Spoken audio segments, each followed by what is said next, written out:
പനമ്പുഴ റോഡിലെ ഇതാണ് മരം, വലിയ മരം കണ്ടെയ്നർ തട്ടിക്കാണ്ട് പൊട്ടിക്കണു.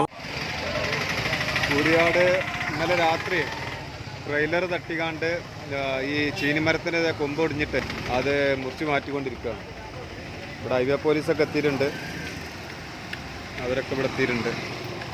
എന്താണെന്ന് വെച്ചാൽ നമ്മൾ നിരന്തരം പറഞ്ഞിട്ടാണ് അവിടെ ആ രണ്ട് സ്ഥലത്ത്, ഒന്ന് കക്കാടും ഒന്ന് പിന്നെ ഈ കുളപ്പുറം ഭാഗത്തുനിന്ന് വരുമ്പോൾ മറ്റേ ആ പനമ്പുഴ പാലത്തിൻ്റെ അവിടെ അത് വെച്ചിട്ടുണ്ടല്ലോ, അവിടെ ഒരു സൂചനാ ബോർഡും വെക്കാൻ ട്രെയിലറുകൾ വരുതെന്നുള്ളത്. പക്ഷെ എന്താ ചെയ്യുക, അവർ പറഞ്ഞത് ഇതുവരെയായിട്ടൊരു സൂചനാ ബോർഡ് നാഷണൽ ഹൈവേ അതോറിറ്റിയോ ബന്ധപ്പെട്ട പ്രാദേശിക ഭരണകൂടങ്ങളോ ആരും വെച്ചിട്ടില്ല. നമുക്കിത് വെക്കണമെന്നുണ്ട് അവർ പെർമിഷൻ വേണം. ഒരു ട്രെയിലർ ഇപ്പോൾ ഇതിവിടെ പോകാൻ പാടില്ല, നമുക്കവിടെ ബോർഡ് വെക്കണം എന്നുണ്ടെങ്കിൽ അവരെ പെർമിഷൻ കിട്ടിയാൽ നമുക്ക് വെക്കാൻ പറ്റുള്ളൂ. അതാണ് അതിലെ വിഷയം. ഇവിടെ ഹൈവേ പോലീസും അതേമാതിരി ഇവരൊക്കെ എത്തിയിട്ടുണ്ട്.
അപ്പോൾ കൂരിയാട് വേങ്ങര സ്റ്റേഷൻ പരിധിയിലെ ട്രോമോ കെയർ പ്രവർത്തകർ വളരെ ആത്മാർത്ഥമായിട്ട് ഈ മയത്തും അവർ വളരെ കഷ്ടപ്പെട്ട് ആ ചില്ലകളൊക്കെ, പ്രധാനപ്പെട്ട അപകടത്തിലുള്ള ചില്ലകളൊക്കെ മുറിച്ച് മാറ്റിയിട്ടുണ്ട്.